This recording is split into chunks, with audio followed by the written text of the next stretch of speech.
Children, today we will be seeing the lesson 18th lesson, the organization of tissues.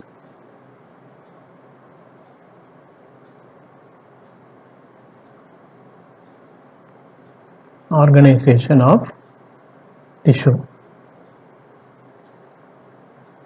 So before going into the topic, hope you might have know the definition for a cell and a tissue. So we know that cell is the basic physiological and structural and physiological unit of any living organism is called as a cell. So a tissue means, this is the definition for a tissue, that is a group of cells positioned and designed to perform a particular function is called as a tissue. So from where a tissue starts, or from where a term tissue starts is, it starts from a multicellular organism.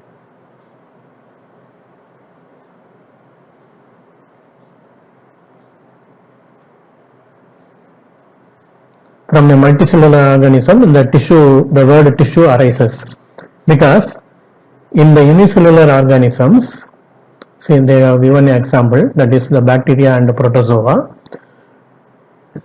All the work was done by a single cell, that is in the unicellular organism. What are the work done by the multicellular organism, from growth to death? In between growth to the death, all the work was done by the single cell in unicellular organism, that is feeding, breathing, digestion and other things. So after the unicellular organism, we know that the living organisms are turned into a multicellular, that we studied in another lesson. So these multicellular organisms, they are present in higher plants and animals. They have given an example, because in the multicellular organism there are millions of cells, and we will be having a division of labor in multicellular organism, that is division of labor in multicellular organism, because the work was done by some specialized cells which turn into tissues, and tissues turn into organs, and organs turn into organ system for performing some functions. Because refer our digestive system or respiratory system or excretory system. They are made up of, these are organ system, they are made up of organs. That is, if you are seeing our digestive system, we will be seeing from mouth to anus.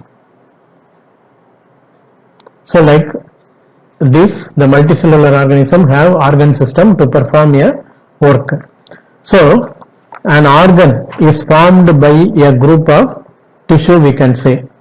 An organ is formed from a group of tissue or a collection of tissue, we can able to say. See here, an organ made up of collection of tissues, and they perform some specialized function.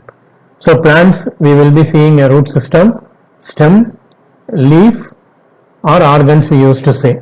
And what we are going to see is xylem and phloem and other tissues. They are called as tissues, we say. So in animals, there are many organs which formed into a organ system, and they are made up of epithelial cells, which we will be seeing in the next part of the lesson. So we will be learning about what are the different types of plants and animal tissues, and how they are modified, and what are the functions they are doing. We will be seeing in this lesson. Now we will go into the tissues present in the plant. Let us give you a comprehensive view, or what are the tissues present in the plant in a nutshell, and then we will be seeing one by one in detail later. So the plants are having two different types of main tissue system, that is, one is a meristem and another one is a permanent tissue. So plants are having a main tissue, one is a meristematic tissue and another one is a permanent tissue. We can say that the permanent tissues are derived from meristems. So the meristems give rise to the permanent tissue. So these meristems, they are capable of dividing. These meristems are capable of dividing continuously and they give rise to the new cells either downwards or sidewards. So when a cell is dividing like this, see this, when a single cell is dividing like this, it will give cells on the sides like this. The same cell, if it divides like this, it gives rise to the layers. So meristems will divide in the both these ways and they help the plant to grow in height and also in girth, we used to say. So a plant is increasing in its height and also in its width because of the activities of the meristems. So we can classify the meristems as the apical meristem, intercalary meristem and lateral meristem. So there are three different types of meristem according to the position of cells where it is present. We can see. So the apical meristem is present at the tip of the root and tip of the shoot or stem, we used to say. Stem or we can say shoot. They help the plant in lengthwise growth. The plant is growing upwards lengthwise because of the activities of the apical meristem. They are present in root and shoot. While they are growing, these meristems, some of the meristems will be left over at the nodal region. Node of a plant. What is a node? So suppose if you take a stem, here a leaf arises and here another leaf arises. So we will be seeing a place where the leaf arises is called as a node. We have studied in the lower classes. So in the nodal regions and all, the leftover meristems will be there. We call them as a intercalary meristems. That is in between the internodes or at the nodal regions, we can say. And another one on the lateral side of the plants, some meristems will be there. They are called as lateral meristems. So this activity, that is in the intercalary meristem and the lateral meristem activity, makes the plant to grow in sideways. That is, the diameter of the stem or a root increases because of the intercalary and the lateral meristems. So these are the meristematic tissue. And we have a permanent tissue. What are permanent tissue means? The tissues which are derived from the meristems or given by the meristems, they temporarily or permanently lose the power of cell division. Sometimes temporarily they will lose and later on they become meristematic. So what are permanent tissues means? The permanent tissues are derived from meristems. They temporarily or permanently lost the power of cell division. This is the definition for permanent tissue. And these permanent tissues are classified into simple permanent tissue and complex permanent tissue. What are simple permanent tissue? What the definition we can give is a group of cells or a group of lookalike cells perform a single function is called as a simple tissue. What are complex tissue? A group of cells combined together, normally they are alike, all the cells are different from one another, they perform a single function. We call them as a complex tissue. A complex tissue is a one which has a group of cells and perform a single function. For example, there are only two complex tissues are there in plant. One is xylem, another one is phloem. We simply say that xylem is responsible for the upward conduction. They conduct water and minerals. They conduct water and minerals, and phloem, downward conduction, they conduct the food material. Why we call them as a complex tissue is xylem is composed of 4 different kinds of cells combined together to perform a single function. Like the same, the phloem also have 4 different types of cells combined together to form or to perform a single function. We have seen the introduction of plant tissues. Now we will go into an individual study. So in plants, in total we have some tissues which is for vegetative purpose and which is for reproductive purpose. But generally we can see in plants only 2 different types of tissues.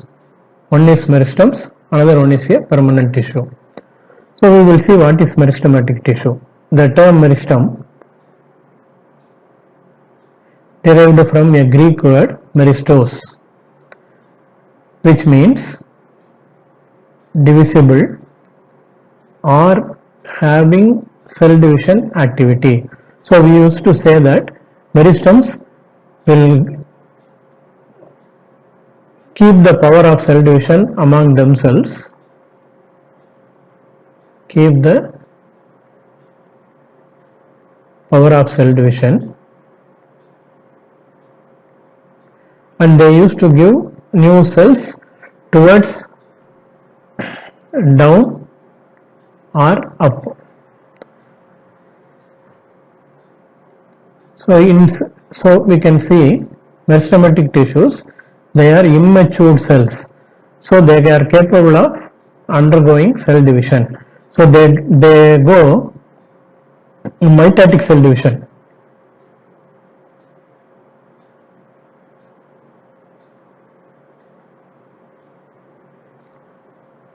So mitosis we have seen in the earlier classes, they give rise to new cells without affecting the number of chromosomes. So plants, we can see the meristems in apex, that means apex of stem and root, tip of stem and root, and leaf primordia, and then vascular cambium, which we see later, cork cambium. These places we can see the meristems. They give rise to new cells. So character, what are the characters of meristems? Means they are very much living cells. They are very much living cells. They are very small, oval or polygonal or round in shape. They are thin-walled with dense cytoplasm. They will be having a thick cytoplasm and a larger nuclei and small vacuoles. So these are the characters of meristems. So I already told you they undergo mitotic cell division and they do not store food materials. So keep in mind all these characteristic features of meristematic cells. It may ask as a smaller question. Then what are the classification of meristem? This is the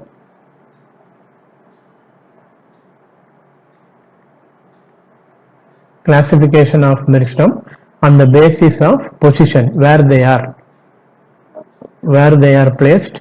We are classifying them into 3 different types of meristem. That is, one is a apical meristem, another one is a intercalary meristem, and lateral meristem.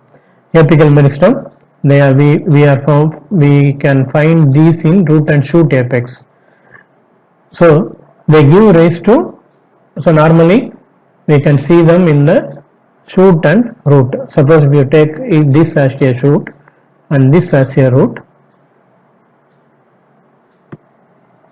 They found at the tip of the shoot, at the same time tip of the root.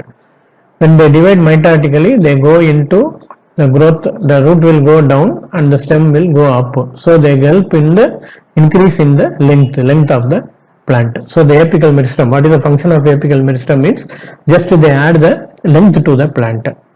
Then intercalary meristem, that is they found in between, lies in between the permanent tissues, and it is a part of primary meristem.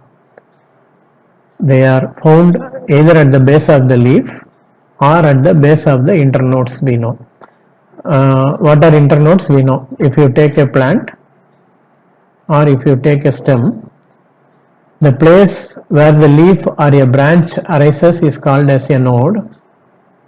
So distance between two nodes is called as a internode.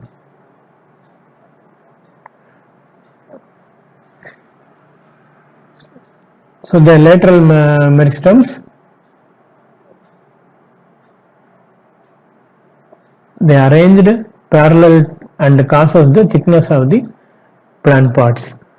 So these are the three different types of position of meristems. Then we will see what is actually the function of meristems.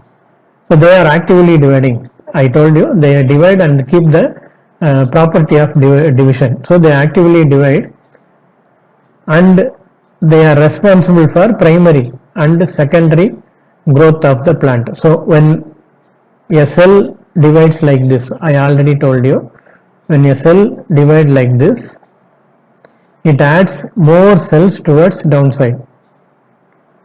At the same time, when a cell divides mitotically like this, they add many cells like this. So when these two happens, normally a plant grows in length, at the same time its girth, that is its thickness also increases.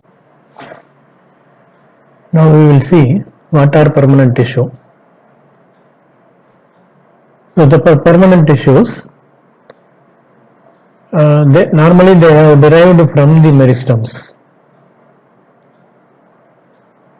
They are derived from meristem, in which they have either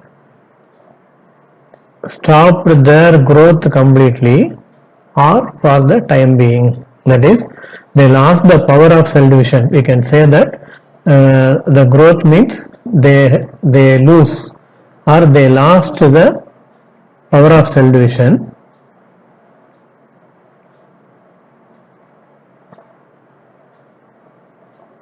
Power of cell division, sometimes completely or for the time being, for some short period. If it is for the time being, they became meristematic later on, either partially or wholly, we can say. We will be seeing this in some other lesson in detail. So the permanent tissues, we have two different types. One we have simple tissue, another one is a complex tissue. What is simple and what is complex tissue means, we know a tissue. What is a tissue? Remember the definition of tissue. Tissue is a group of cells. They look morphologically similar and physiologically do one function. A group of cells which look alike and also do one function is called as a tissue. So the same definition goes for the simple tissue. Simple tissue is homogeneous. Homogeneous means all the cells look alike or all the cells are same cells. Homogeneous tissue composed of structurally and functionally similar cells. That is, they do one function and they look alike. We have three different types of simple tissue in plant: parenchyma, collenchyma and sclerenchyma. These are the three different simple tissue in plants. First we will see what is parenchyma. Remember, the parenchyma all are living cells. They are thin-walled.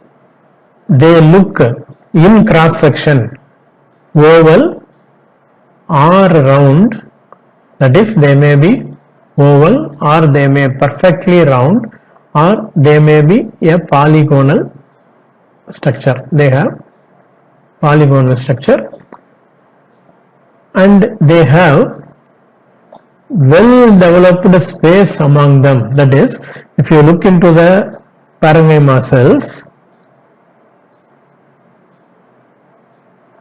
they will be having spaces in between the cells.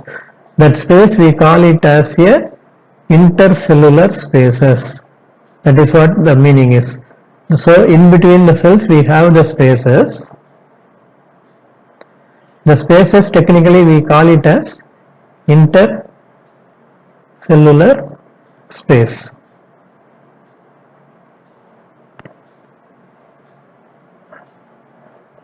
That is the fourth point you can remember. So once again I will tell you, they are living cells, thin-walled, they look oval, rounded or polygonal in shape and they have spaces in between them.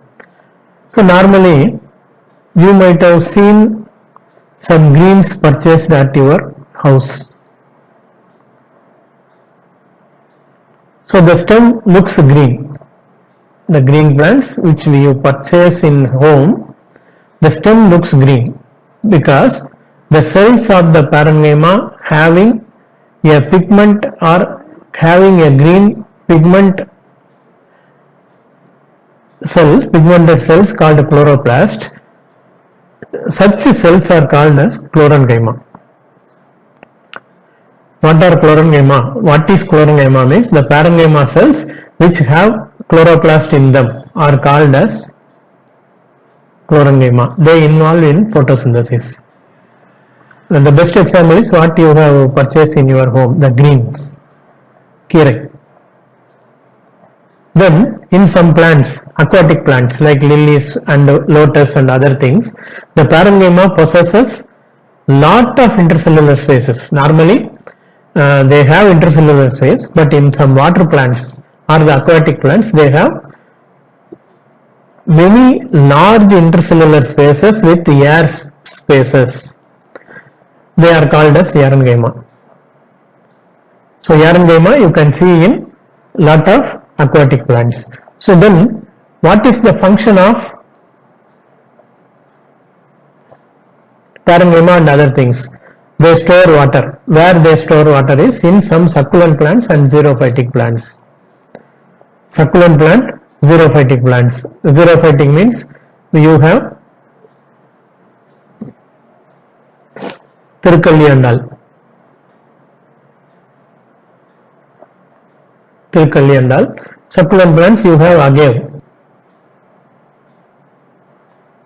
These are examples. In these plants they store water. Then they serve the function of storage of food reserves. Where they store means you can take our food material, famous one, potato, radish and carrot. This is some example I am giving you. They store food material. They do absorption. Where they do absorption means in roots. In root they do absorption. Buoyancy. Buoyancy means floating in the water. That is the water plants, Eichhornia and other plants, they give the ability to float on the water. What is buoyancy means? The ability to float on the water. Then they do some secretion also. Whatever the plant which gives some milk like fluid.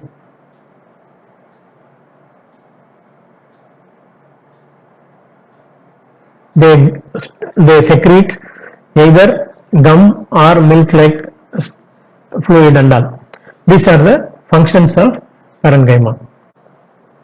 Okay, now we will see the next simple permanent tissue, the collenchyma. The collenchyma also a living tissue, and they are placed beneath the epidermis. They are placed beneath the epidermis. Then we are having a new word called epidermis. What is epidermis means? In plants, what we have in our body, we have skin. Like that, the outer layer of the plant, we call it as a normally the epidermis. Below the epidermis only, all the epi means above, derma means skin. So what are the characters of these collenchyma means? They are cells are elongated with unevenly thickened walls. That is, the cell wall is not evenly thickened, it is unevenly thickened. So what happens is, we know that in parenchyma they have intercellular spaces. So in between cells there are some spaces are there. In parenchyma we have seen.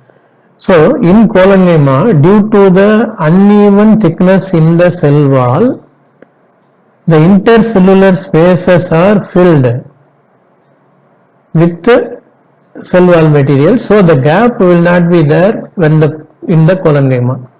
The intercellular spaces will not be there in collenchyma due to the uneven deposit of the cell wall. They lack the intercellular spaces, we can say.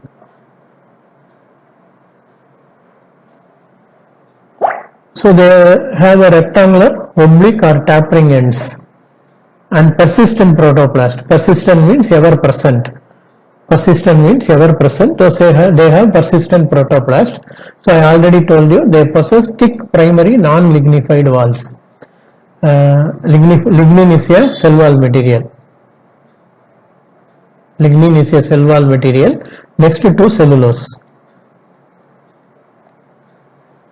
Cellulose, lignin, and then we will be coming across pectin also in some time. So these are the cell wall materials: lignin, cellulose, lignin, and pectin.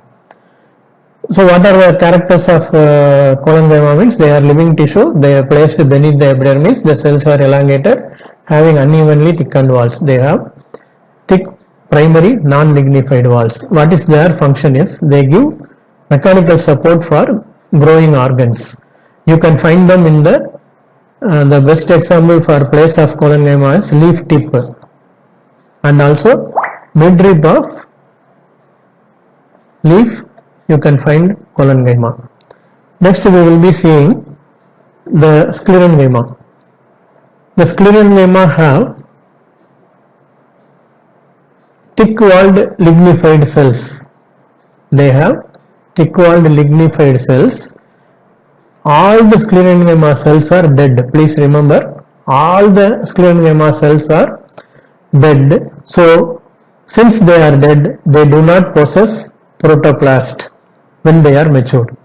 When they are matured, they don't have any protoplast because they are dead cells. The sclerenchyma cells, we have two different types of sclerenchyma cells. One is a fiber, another one is a scleroid. Fiber, we know, fiber is a thread-like structure. So the fibers are elongated cells. Elongated cells, pointed ends. They have pointed ends. Suppose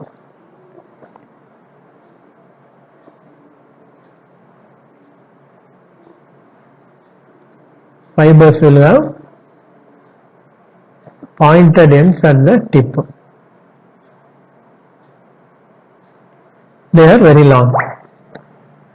Where they are found? They are abundantly found in several plants. So the length may 1 to 3 millimeter. Some plants, linum, flax plants, and cannabis sativa, and Carchorus capsularis, the fibers have very long. They are from 20 mm to 550 mm they have given. So these are the characters of and examples for sclerenchyma fibers. Remember the examples you have in your book. Next is the scleroids. Scleroids. Remember a fruit, pear fruit. Pear fruit, when you are eating a pear fruit, you will have a sensation that you are eating or you are grinding a very small sand like structure. These are the sclerites. Those are sclerites. The pear fruit, while eating, it will give some sensation that as if you are eating some very fine sand. They are due to the presence of sclerites. So normally they are very broad. They may occur in single or in groups. They have isodiametric. All the cells have equal diameter. The cell wall is lignified, having lignin. Pits are prominent. Again we have a new word called pits. So this another word called lumen. What are they means? In the cell, you will have a gap inside the cell. This is called as a lumen. Lumen, and in this lumen they are filled with wall materials, that is lignin materials. So as I said, the sclerites are common in fruits and seeds. The best example is pear fruit, the berikai. In Tamil we call it as a perikai. Then pits. What are pits means? They are found on the cell wall due to the deposition of incomplete deposition of cell material. We have some small openings on the cell wall which we call it as a pits.